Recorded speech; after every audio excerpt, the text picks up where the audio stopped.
Welcome to this week's episode of Movie in a Pod. I am Clyde Smith. And I am Javier Villalobos. On this week's episode, we're discussing the trailers for The French Dispatch, 355, and our movie of the week, The Suicide Squad.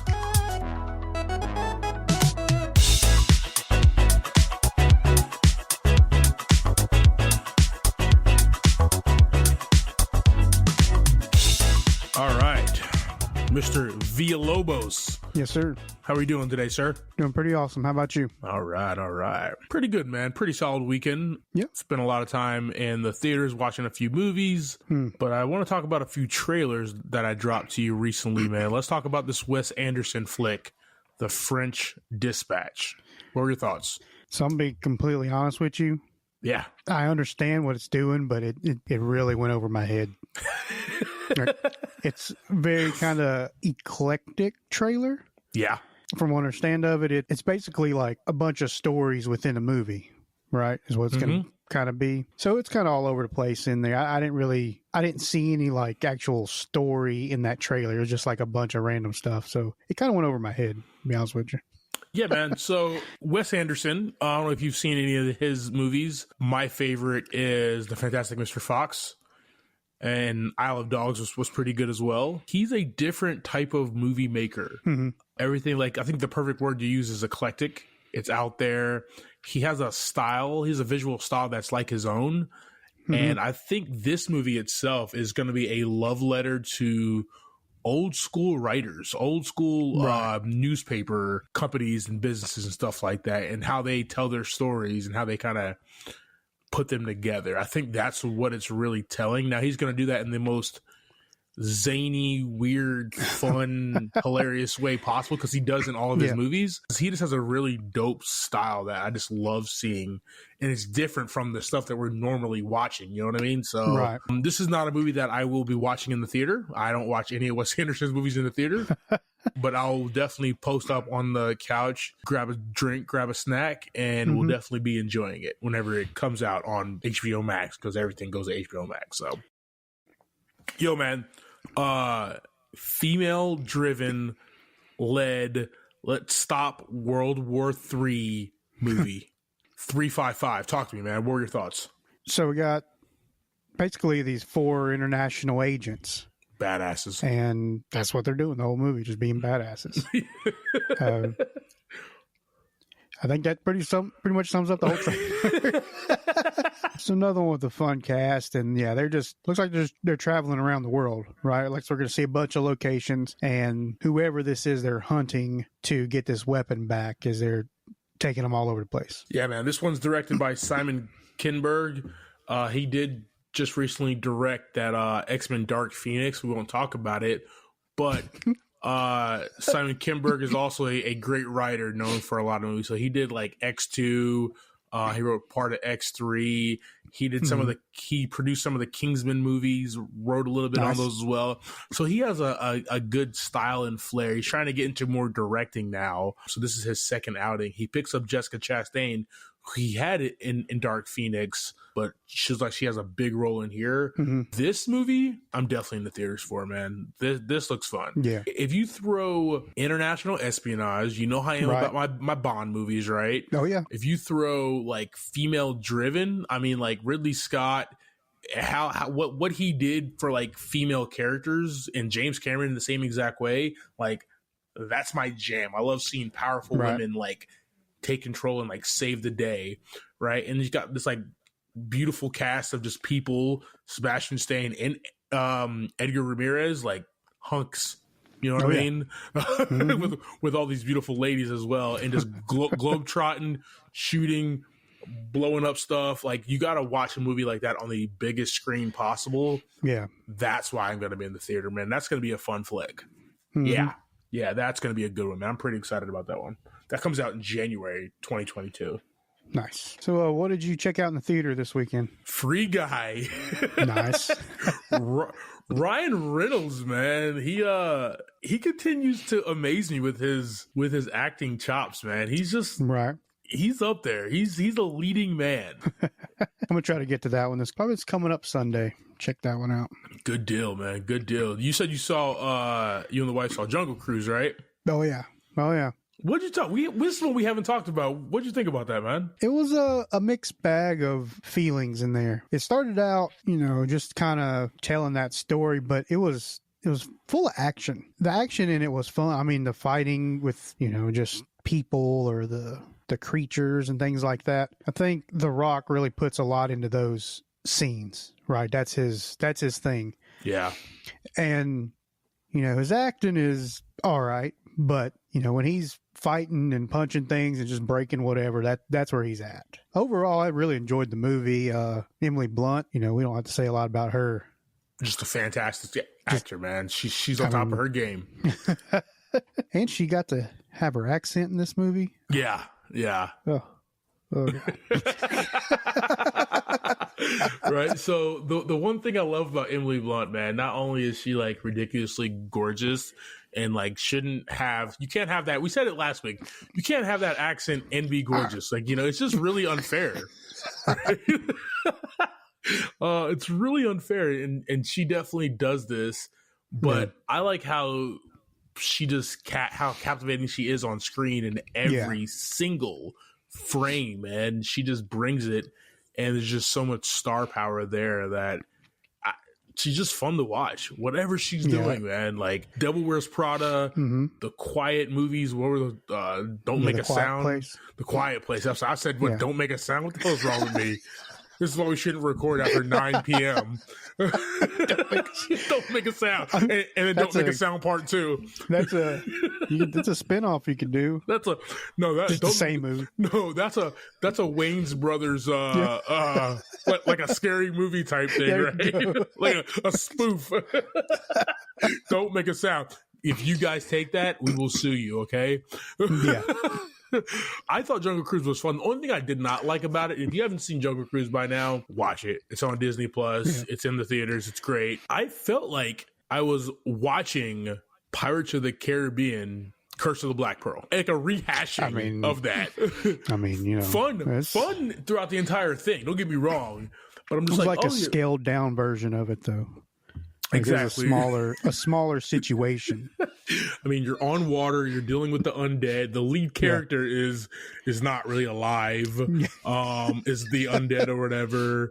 You have to go get this magical thing. So you got the captain, and then you got the female counterpart. Yep, right? Yep. You also have like the animal, right? So you have the monkey in those movies. You have the jaguar, the cat, whatever the hell it is. Yeah, the jaguar. There was a lot of and then they're both Disney movies, man. Like I ruined it for everybody. Guys. I'm sorry. Shut it down. Shut the whole movie down. Sounds like there's a lot of copyright. Well, I guess it's the same company. So yeah, it's Disney. They're like, it's been 12, 15 years. We can do this again, right? Just in a different way.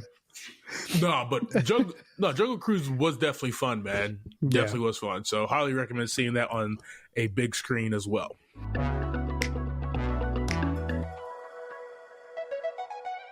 All right, JV, you ready to hop into our movie of the week, sir? Yeah, man, let's get it. Man, I have been excited for this movie.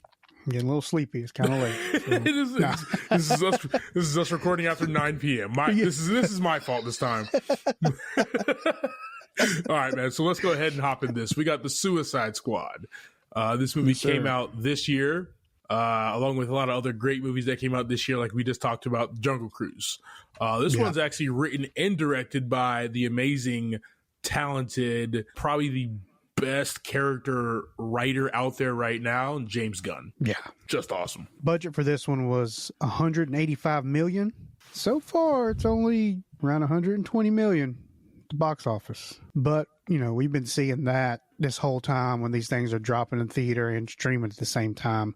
Yeah. Especially with like HBO Max. I mean, you don't have to pay, Disney, you got to pay like what, $25, $30 to stream it, but HBO Max, you don't.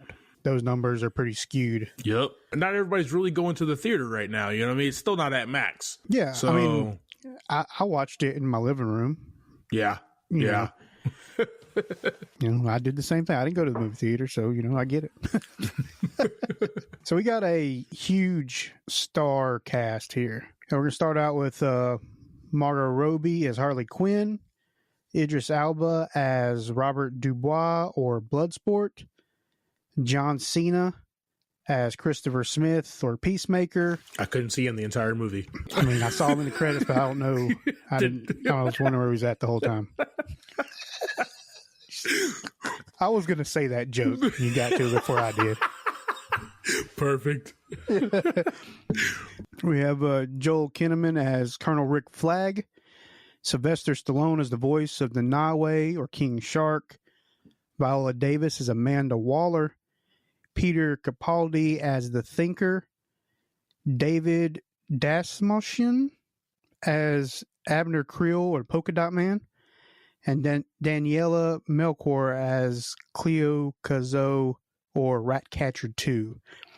And there are a lot of other big stars in this one, but I'm just going to mention those because they are through the whole film. They made it past the first 15, 20 minutes. I was going to talk about them. All right. Oh, boy. JB, man, we definitely want to talk about this movie, so go ahead and give us that quick synopsis, sir. So we have a group of criminals. They're sent on a mission, not by choice, to destroy Jotunheim. So this is not the same Jotunheim where, Odin found little blue baby Loki. Damn it, that was my joke. I was literally about to go there. I mean, you get turned around with, Michael Rooker, Sean Gunn, Taika Waititi, Idris. Get you turned around the wrong franchise real fast. Well, let me mark out that joke. Yeah.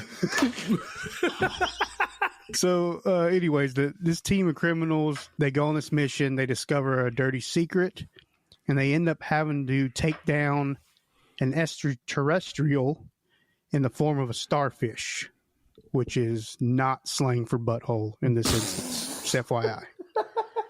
So we really shouldn't record after 9 p.m., guys. Yeah. Okay, this is our fault, and by us I mean Clyde. So me. All right, man. Let's go ahead and jump into the plot of this movie. So you kind of gave us a quick synopsis here.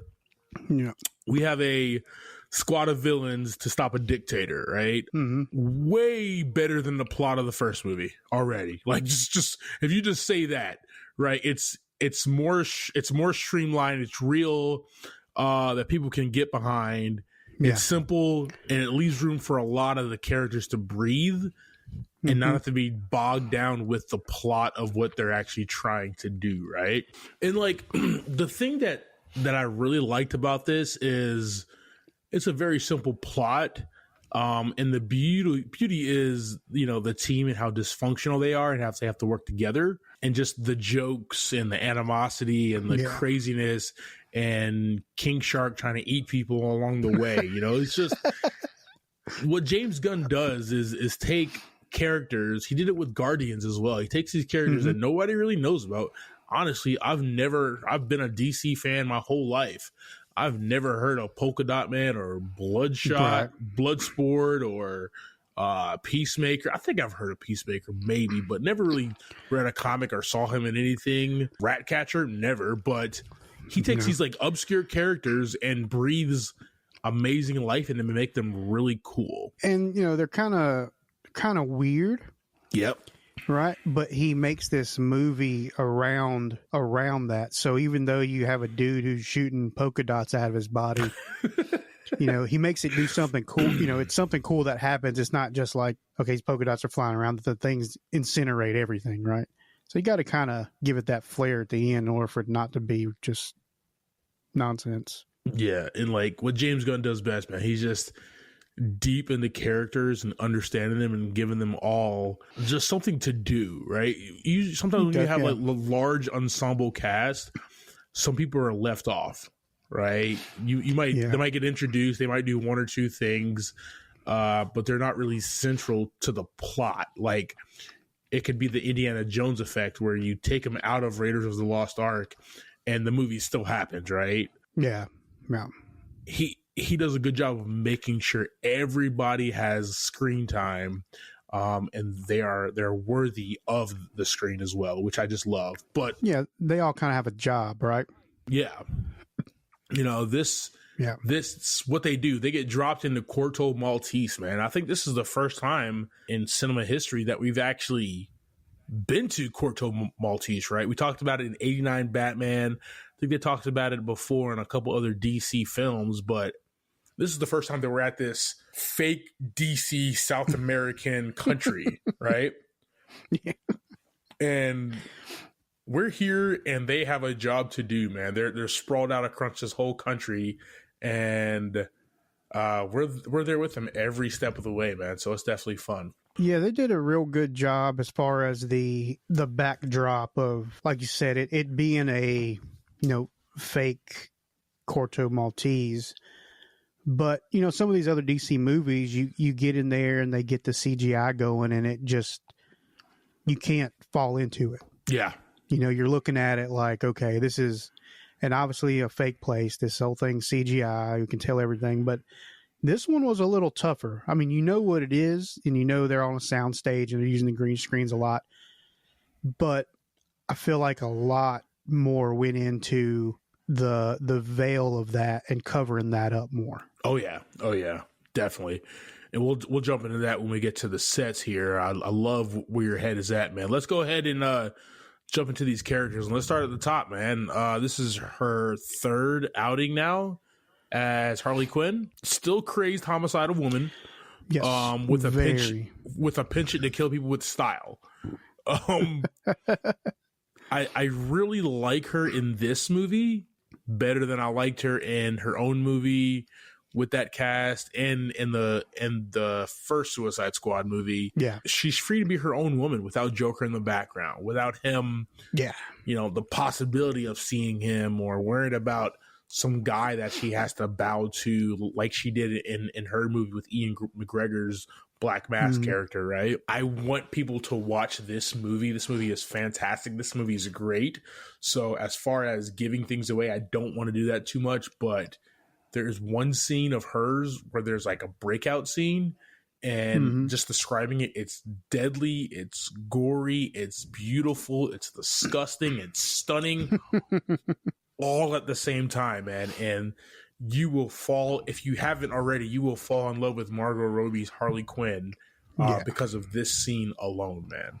And I love how she spent most of the movie in that dress.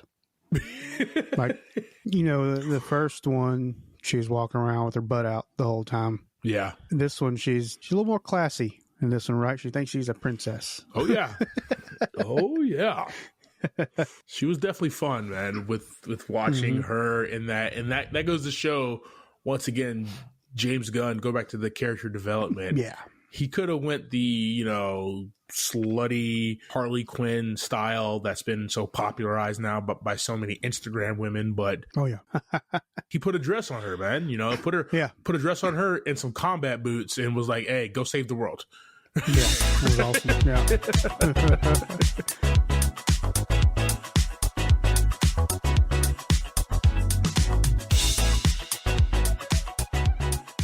Movie theaters are back open, and I've been using my Regal Unlimited Pass to see literally everything on the planet. I walked in there and ready to get my normal order, large popcorn and a large cherry Coke. One of the amazing crew members at the Starlight Cinema here in Charlotte stated they no longer carry Coke products, but now only carry Pepsi products. All right, well, Regal, there was one free promotion for you, so just hit us up for the next one. Definitely. But anyways, just curious about where you're going with the whole Coke Pepsi situation. I mean, I get it. They now serve Pepsi, but they don't even have wild cherry Pepsi, man. That is literally my jam every time I go to the movies. Large popcorn, large cherry flavored cola. It's just sad, and it's messing up my whole movie going experience, man. Javi, this is really messing with me, man. What is your go-to at the movie theater concessions? I stick with the large popcorn, and usually go for root beer. Oh, there's always a root beer. I mean, one brand or the other. And a box. Don't I don't want to have the bag, but a box of Sour Patch Kids if I'm Ooh. feeling adventurous that day. Nice. So interesting, right? And I'm not a real like sweets guy at the movie outside of my cherry Coke, but I had a buddy in college who would put Reese's Pieces and M&Ms in his popcorn and go to town. He said it was this crazy mix of salt and sweet and chocolate and peanut butter. It was just entirely too much stuff going on, and I don't share popcorn with people anyway, unless you're my wife. So, you know. So you can share that large #1 combo if I'm ever a little low in my pockets. No, okay, that's fine. And as always, we like to hear from our listeners as well and see what you guys enjoy at the theater. And you can contact us on our socials. Yeah, guys, you can always find us and communicate with us on Facebook at Movie in a Pod, on Twitter and Instagram at @Movie in a Pod.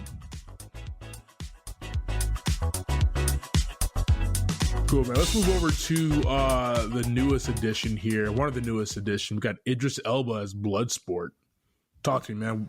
What'd you think of him? This dude has a real strong voice, right? And his personality as Bloodsport, I really enjoyed. He's kind of a realist. And then also his gadgets. This armor he has on that's kind of like a living thing. It's his he doesn't have to carry around a duffel bag with him. Yeah. Right? Everything's just like pieces of this armor. You got the chest pistols. He takes this whole rifle assembly off his hips. Which was badass. Yeah. Then he has that little flamethrower, right? Yeah. So, yeah, he had a lot of cool stuff going on for this one. He's a marksman assassin. He has that suit of weapons that you just talked about. He's cool. He's slick. He's British. Probably should be the first Black Bond, but we'll go from there. And a natural born leader is what Bloodsport is. He doesn't think he is, but he does have some leadership qualities. In the making of this movie, we talked about the trailer for King Richard last week. People thought Deadshot was actually replacing Will Smith, who was shooting King Richard during the filming of this movie.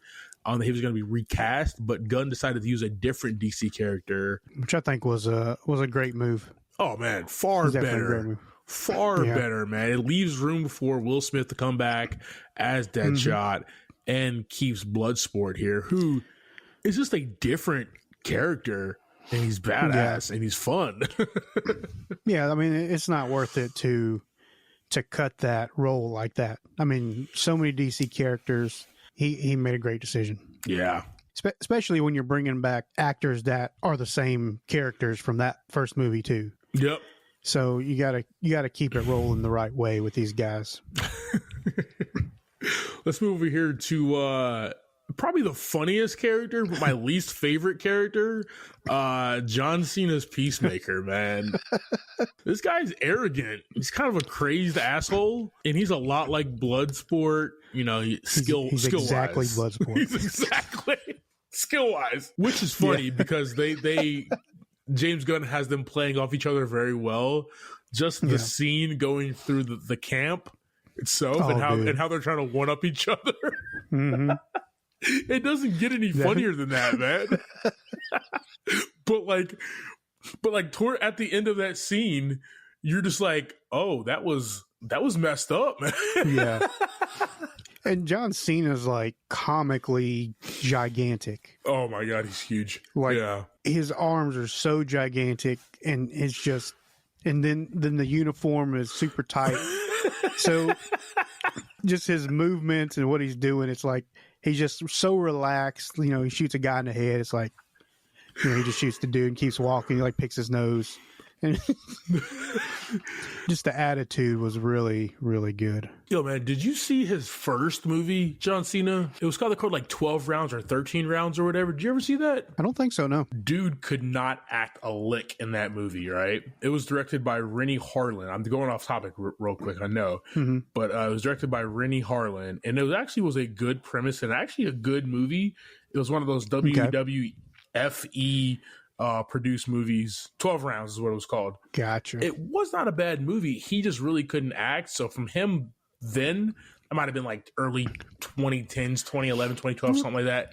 To him now, he's definitely upped his game as far as acting and character acting, man. So yeah, and he did a good job standing side by side with Idris in this one, I thought. Yeah.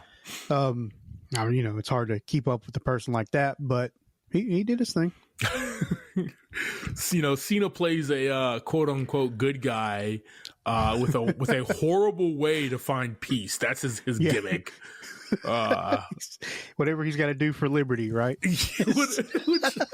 which I think that's what makes it like funny, or make him like my least favorite character, because I always I never root for like the villains or the bad guy, and he thinks he's a good guy, but in a very dangerous, cynical way, and that's what makes it funny. Least favorite out of the group, but definitely the funniest, man. And like just the way that he delivers some lines, you're just rolling, man. You're almost like spitting up your beer or your pop or whatever you're drinking. Yeah, he uses that arrogance so well, and like just this platform, I guess James Gunn gave him to where he can give this character that little bit of douchery, right? Yes. And play it off as, I'm just doing my job. We got also Joel Kinnaman, Rick Flag, Colonel Rick Flag. He's back, and I'm glad that they brought Rick Flag back. He is the leader of the Suicide Squad, but this time have you noticed he's a lot less uptight and more fun compared to the first movie? Yeah, well, this one, he's kind of more part of the team right off the bat rather than that enemy like he was in the first one.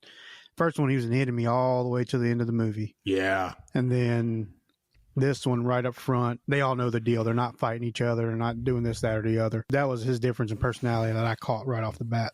And he has that damn yellow Bugs Bunny t-shirt for the movie. And I thought that was like a cool thing. I think that was like a bullseye to be like, hey guys, I'm not a douche this time, right? I'm here to have a good time.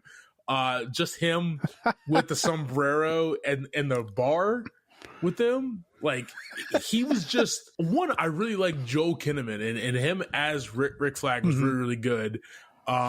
He's just fun in this movie, and another badass, man. Still the military style, still brings it on hard. Just really a joy to watch on the screen. So he plays a leader, and he does it quite well. Like Joel himself, in anything that he does, he just is a really good natural born leader. Like, that's his acting chops, and he does it quite well, man.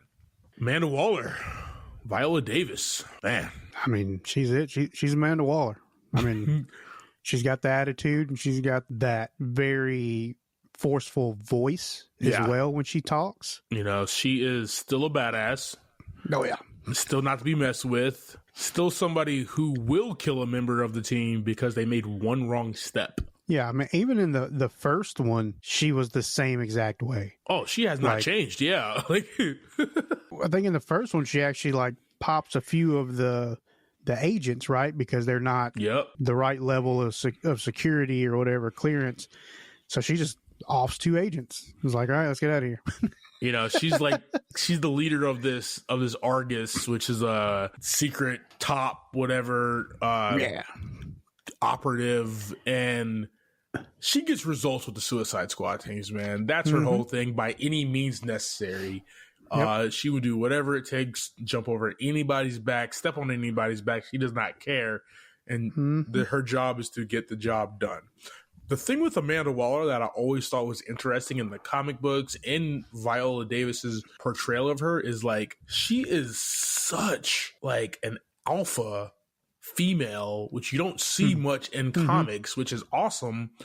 But I just want to know who the hell she reports to. We've never seen that, man. I want to know who she has to go do a mission debrief to and be like, this is what we got done. Are they hear me out? Yo, Waller, you're crazy as shit and you didn't have to do all that. Or are they you did a good job? You know what I mean? Right. Who is that person? Right. I don't know. That's somebody that's got to be messed up as well. Gotta be, man.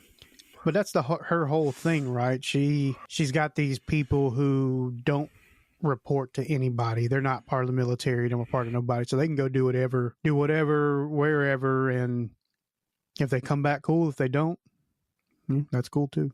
Yeah. Let's get back into the sets here, man. So we talked about that the entire movie, outside of that control room with Amanda Waller's in, they're in beautiful Corto Maltese, which is this fake South American country that DC created. I know the first time I ever heard those words together was in Tim Burton's 1989 Batman. Vicky Vale, played by the amazing Kim Basinger, did like a piece about the Corto Maltesans or Tesians or however it's pronounced. Harley had that problem in the movie, didn't she? Harley had that problem too, right? From there, I've seen it in DC Comics. I've seen it in some of those DC animated movies about the Corto Maltese. It was really popular in Frank Miller's seminal 1989, maybe not 89, maybe a little before that, 87, the Dark Knight Returns. Yeah, man, what'd you think about this? I know you talked about it briefly during the plot piece, but if you want to dive in a little bit more, man. Yeah, I can a little bit. We know when we're watching these movies, we got a mix of CGI and we got a mix of the real sets that they're on. Yeah. This one did a good job of blurring that line between where the actual set starts and where the green screen starts. And that's one of the issues I've always had with like the DC movies is when you're looking at them and you're looking at, obviously like Metropolis and Gotham, they're not real places, obviously, but when they're putting this CGI in, you can always tell that.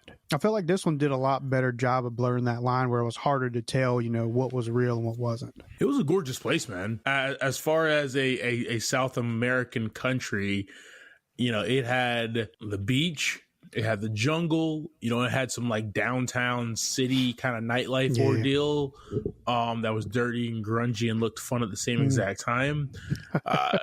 It has a big ass fortress, a couple of towers. Gunn makes Corto Maltese look like a dope vacation spot. Yeah. We're like, dude, first plane out, let's go. But also a place that I would probably get captured and die very easily, right? Like, yeah, it doesn't seem like it'd take much. That scene where they're in the bar, that set piece where it's like just a little small little hole in the wall, bunch of people crammed in there, everybody's dancing, having a good time.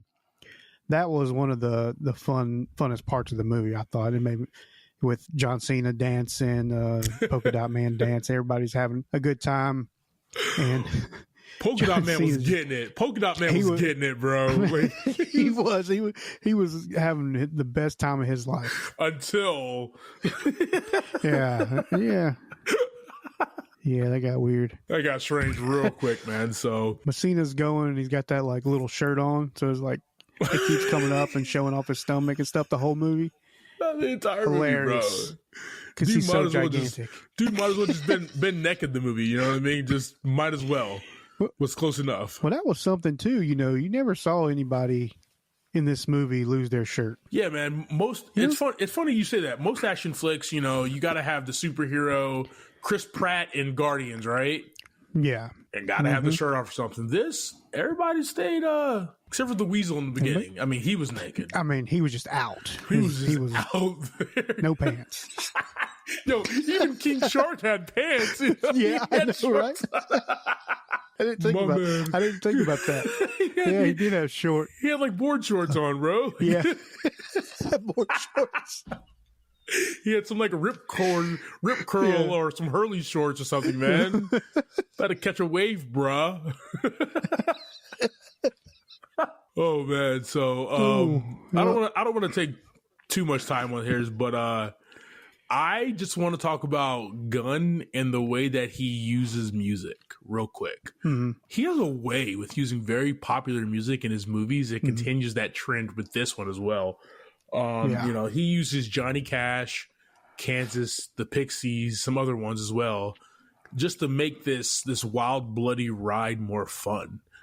And he uses it at the weirdest times, Right. but it just works, man. I don't really know how to describe it. It just works in every scene that he uses these like really poppy, catchy type songs that we all know and love. And they just work in this movie, man. A lot of directors and composers, when they get into the room together, they just go like, I don't really know what the feeling is. Let me just fill in some music here, or put this sound here.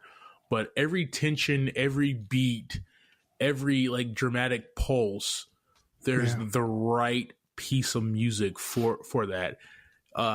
James Gunn also has this way, right? Especially with like his animated or digital characters like King Shark or Groot or like Ratchet or whatever. He has a way to make you feel for these characters in the way that he amps it up. Is not only are they cute and cuddly, even though he's a big ass shark, is like the music that plays when they're around, man. It just makes you fall in love with these digital characters that are not real. Like, I fell in love with a big ass tree. Well, it's funny you say that, and not to jump back to the characters too much, but we gotta give it a hand to Sean Gunn. Oh, dude! I mean, he actually played the Weasel.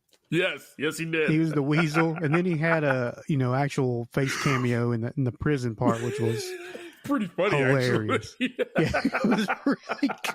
So I want to give a little credit to Sean Gunn. Yeah, Sean Gunn is James's brother, who he always works with. So just fantastic, man. And just put him. He can be the stand-in for the 2-foot raccoon. He's got to walk around like on his knees all day. Let's move forward, man. I know you wanted me to kind of dive into the theme a little bit. I've been talking about it the entire pod here. Yeah. Gunn uses great character development.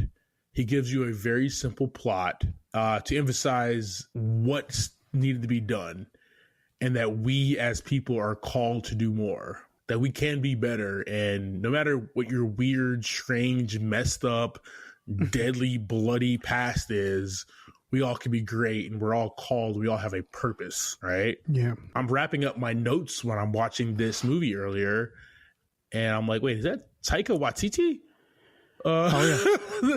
It's like he's the one who's basically driving the point home that everybody has a purpose. Even these damn rats in this movie, like, yeah. That was Taika. Yeah.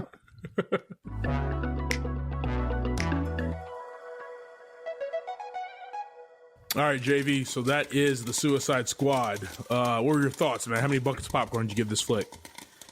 I'm gonna give this one a 5 out of 5. Let's go.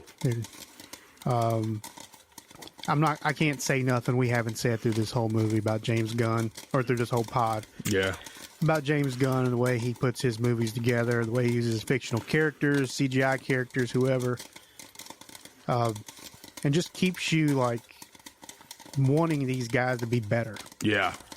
You invest the very beginning with really their comedy, right off the bat. These guys are funny. They're just like, I did what I had to do. I'm in prison now. It's whatever. And so once they start moving forward, you start seeing them build themselves up, start doing more and more, what they think is good or whatever. And you want them to just make better decisions. Yeah, I agreed, man. So what were your thoughts on this flick? What'd you rate it? The character death alone is the best I've seen in a very long time. Yeah. You love all these characters, and you don't want to take your eyes off the screen. Everybody is captivating. What James Gunn does and how he puts together these characters, the music, all these beautiful action scenes, all these characters, man. It's just a really fun ride. I wanted to continue. I did not want this 2.5 hour movie to stop. I was like, give me 3 more hours of this. Give me James Gunn's HBO Max, the Suicide Squad, like, gun cut. You know what I mean? Like, give me that. Give me the gun cut. I want segments. Just throw it all in there. Yes, throw it all in there. Don't put leave anything on the editing floor, man. This movie gets 5 buckets of popcorn from me, man. This is one of the best movies that I've seen in a very long time. It has literally everything that I need in a summer blockbuster flick. Yeah. It's been a very long time since I've had this type of experience where everything about it, man, just gives you all the emotions. Yeah. Oh, yeah. Yeah, definitely does. All right, guys. Thank you for subscribing to this week's episode, talking through The Suicide Squad.